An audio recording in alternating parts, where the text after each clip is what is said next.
Why is there poverty and suffering in the world? See, one thing is poverty, the way we describe poverty right now is very, dependent upon certain standards that we have set ourselves. Who is poor, who is rich is decided by certain standards that certain societies have set. 10,000 years ago, living in a cave was a luxury. If you had a good cave for yourself and something to cover yourself, it was a great life. Today, we have created so many things for our well-being, so anybody who cannot afford to have that, we consider that poverty. So what's poverty in one society need not be poverty in another society.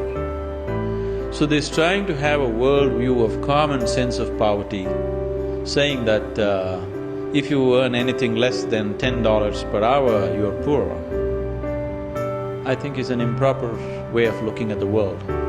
I know in South India, if a man earns $2 per day, not per hour, he can live well, he can live reasonably okay.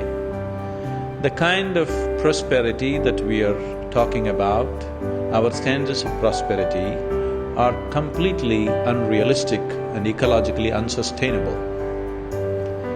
So this idea of poverty and prosperity needs to go through a lot of change.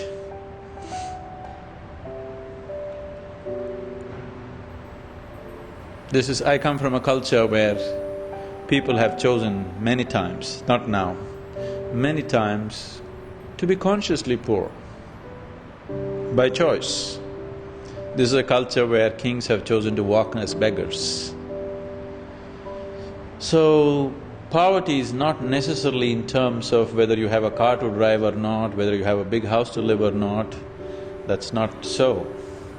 Definitely the world is poor because in spite of all this wealth, in spite of all this comfort and conveniences that science has heaped upon us, still people are living joyless, still people are living not knowing how to live. We know how to go to the Mars, but we still don't know how to live on this planet. That's definitely poverty.